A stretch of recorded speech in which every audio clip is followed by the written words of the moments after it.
अभी मैं वीसीबी के अंदर पीटी यानी पोटेंशियल ट्रांसफार्मर को चेंज कर रहा हूं। सबसे पहले आपको यह जानना चाहिए कि पीटी को लगाते क्यों है, इसका वर्किंग प्रिंसिपल क्या होता है, इसकी क्या क्या यूजेज होते हैं। ये जो आप अभी देख रहे हैं ये नई पीटी है, ये नया पोटेंशियल ट्रांसफार्मर। इसमें आप एक चीज पढ़ लीजिए, यहाँ पे क्या लिखा हुआ है, यहाँ पे लिखा हुआ इसका रेशियो 33 kV R3 और 110 वोल्टेज R3, यानी 33,000 वोल्टेज को ये मात्र और मात्र 110 वोल्टेज में चेंज करेगा। ये नीचे जो वायर इसके आउटपुट का है।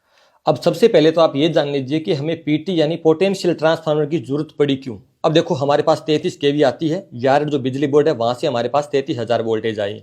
अब हमें देखना है किसी मीटर के अंदर लगा के कि हमारे पास अभी कितने वोल्टेज आ रहे हैं। जैसे मेरे पास ये अभी एक मीटर है, ये मेरे पास अभी मीटर है, तो इस मीटर के अंदर मैं अभी ला के सीधा 33 kV लगा दूंगा, 33 जो kV आती है, तो क्या रिजल्ट आएगा, मीटर करेगा तुरंत प्रभाव से ब्लास्ट। क्योंकि 33,000 वोल्टेज सहने के लिए इक्विपमेंट बनाना बहुत मुश्किल है, ये चीज़ों को सीधा सेंस करेगा तो सीधा ब्लास्ट हो जाएगा। तो हम क्या करेंगे, इसकी सहायता लेंगे पीटी की यानी पोटेंशियल ट्रांसफार्मर की। अब इसका काम क्या है, ये एक स्टेप डाउन प्रकार का ट्रांसफार्मर, आप इतना समझ लीजिए, ये स्टेप डाउन प्रकार का ट्रांसफार्मर है, वोल्टेज को डाउन करता है। कैसे, 33,000 वोल्टेज आई इस साइड, तो ये 110 वोल्टेज बदल देगा, 33,000 को 110 वोल्ट में तब्दील कर देगा। कैसे, अब जैसे यहाँ पे प्राइमरी के अंदर देखो टर्न की संख्या बहुत ज़्यादा है, ज़्यादा टर्न है ना। अब जिस साइड ज़्यादा टर्न होते हैं उस साइड वोल्टेज अधिक होते हैं, यानी ऊंचाई साइड होती है, ठीक है। और जिस साइड जो हमारे टर्न की संख्या कम होती है वहाँ पे वोल्टेज डिग्रेड हो जाते हैं, करंट बढ़ जाता है। तो इस साइड क्या होगा, जो हमारा वोल्टेज है वो डाउन होकर 110 वोल्टेज हो गया। ये इसका रेशियो बन गया। रेशियो कैसे बनता है, जैसे 33,000 वोल्टेज है ना, 33,000 वोल्टेज हमारे पास आगे से आ रहे हैं और हमने क्या किया, 110 में इसको तब्दील किया ना, तो इसका रेशियो कितना है, 300 का।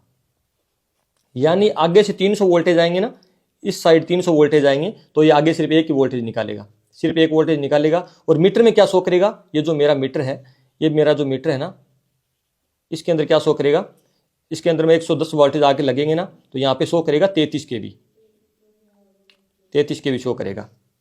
अब जैसे ही मान के चलिए कि इस साइड जो वोल्टेज 33,000 से ज़्यादा बढ़ जाते हैं, तो उस साइड क्या आएंगे, 110 नहीं आएंगे। यहाँ से अगर मान के चलिए अगर आप 36 kV आने लग गए ना, तो 36 kV आने लगे तो इस साइड भी वोल्टेज बढ़ जाएंगे, यानी 110 से ये मान के चलिए 120 वोल्टेज आने लग गए। और मीटर को क्या पता लगेगा कि आगे से 36,000 वोल्टेज आ रहे हैं। ये मीटर एक वोल्टेज को 300 वोल्टेज पड़ रहा है। मतलब जैसे देखो, सपोज करो, एक और चीज़ समझाता हूँ आपको। जैसे ये रोड है, ठीक है, ये जो रोड है ये 5 किलोमीटर लंबी है, 5 किलोमीटर लंबी है, ठीक है। अब इसको मैं कागज पे बनाऊँ तो क्या मैं 5 किलोमीटर लंबी लाइन खींच सकता हूँ, तो इसमें 5 km को मैं एक कागज पे बनाऊंगा। जब इसकी ड्राइंग बनाऊंगा तो मैं सिर्फ और सिर्फ लिखूंगा 5 cm, 5 सेंटीमीटर लंबी लाइन खींचूंगा और मैं बोल दूंगा कि ये जो 5 सेंटीमीटर है ये 5 किलोमीटर है, 1 सेंटीमीटर है वो 1 किलोमीटर है। बस सेम ही काम यही है, जो ये काम हो रहा है वही काम यहाँ पे है।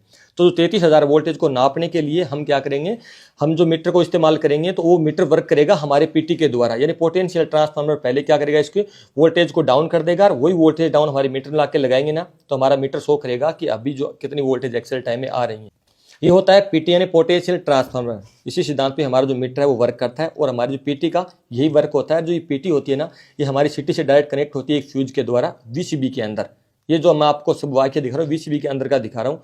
चलो अब इस पीटी को चेंज कर देते हैं। ये जो आर फेज की पीटी है जो वर्क नहीं कर रही, इसको बाहर निकालेंगे और बाहर निकाल के मैं आपको चेक करना भी सिखाऊंगा कि इसको कैसे चेक करते हैं, कि आपको पता लगे कि ये पीटी प्रेजेंट टाइम में खराब हो चुकी है।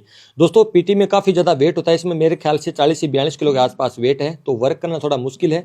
अंदर की साइड घुस के वर्क करना पड़ता है, थोड़ा मेहनत भरा काम है, पर क्या करें, लगाव इसी काम से, काम यही करना है तो करना पड़ता है, ठीक है। तो इस पुरानी वाली पीटी को हम बाहर निकाल देते हैं और बाहर निकालने के बाद इसको हम चेक करेंगे। मशक्कत से बाहर निकल जाएगी। इसमें वेट है तो वेट नीचे की साइड करके इसमें मैंने स्टैंड लगा रखा है और बाहर की तरफ निकाल के इसको हम जस्ट ही चेंज कर देंगे। तो ये पीटी है जो मैं खोल लेता हूँ। ये खोलने के बाद मैं आपको दिखाता हूँ कि इसको कैसे चेक करते हैं कि अभी प्रेजेंट टाइम में सही है या फिर ये नहीं है। आपको मेरी मेहनत कैसी लग रही है मुझे कमेंट सेक्शन में जरूर लिखा करो। आपके लिए बहुत मेहनत से वीडियो बनाता हूँ। मेरा दिल और दिलचस्पी यही कहती है हमारी कनेक्टिविटी बहुत बेहतर रहे, सीखने और सिखाने की जो परंपरा है वो बहुत ही अच्छे से आगे भी चालू रहे। मैं आपके साथ ऐसे जुड़ा रहूँ, आपको और अच्छे अच्छे कंटेंट दे सकूँ। चलो इस पीटी को मैं फाइनली बाहर निकाल लेता हूँ। अब इसको चेक कर लेते हैं। अब चेक करने का एक मेथड है कि जो हमारा सीरीज लैंप है इसके द्वारा मैं इसको सीरीज दूंगा 220 वोल्टेज, तो ये आउटपुट में कुछ न कुछ निकालना चाहिए। जब 33,000 दूं तो 110 निकालेगा, पर मैं 33,000 नहीं दे रहा हूँ, मैं इसको मात्र 220 वोल्टेज दे रहा हूँ। उस दौरान भी आउटपुट में कुछ न कुछ निकालना चाहिए, यानी मिली वोल्टेज ही निकालना चाहिए। तो चलो इसको मीटर से चेक कर लेते हैं। जैसे मैंने इसको इनपुट दिया तो आउटपुट में आप इस मीटर में देख सकते हैं कोई भी वोल्टेज शो नहीं कर रहा है, यानी 0 वोल्ट शो कर रहा है। जैसे मैं इसको ऑन करता हूँ, देख लीजिए यहाँ पे, और मैंने ऊपर लगा दिया इसको। अब यहाँ पे चेक कर लीजिए, यहाँ पे शो कर रहा है 0 वोल्ट, यानी कोई भी वोल्टेज शो नहीं कर रहा है। इसका मतलब मेरी जो पीटी है वो प्रॉपर्ली खराब हो चुकी है, इसमें कोई इशू नहीं है। हमने चेक कर लिया। पीटी इसी तरह चेक करते हैं, इनपुट में कुछ सप्लाई देते हैं 33,000 नहीं, वो तो आउटपुट में कुछ ना कुछ मिली वोल्टेज के अंदर निकल रहा है अपने रेशियो के अकॉर्डिंग, पर यहाँ पे तो कुछ भी नहीं निकल रहा। इसका मतलब ये पीटी है जो खराब हो चुकी है। इसकी जगह जो नई पीटी जो मैंने आपको स्टार्टिंग में दिखाई, जिसको मैं इसकी जगह रिप्लेस कर देता हूँ, तो उस पीटी को मैंने निकाल दिया है, इसकी जगह मैंने नई पीटी लगा दी है, और नई पीटी का दोबारा मैं क्लैंप है वो टाइट कर रहा हूँ।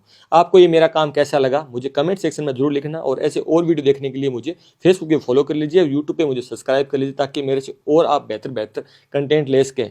मैं आपसे ये दुआ करता हूँ आप भी मेरे साथ अच्छा से सीखते रहिए, अच्छा कमाते रहिए, क्योंकि हर रोज़ कुछ नया देखेंगे, कुछ नया सीखेंगे, और ज़िंदगी को कुछ बेहतर बनाएंगे।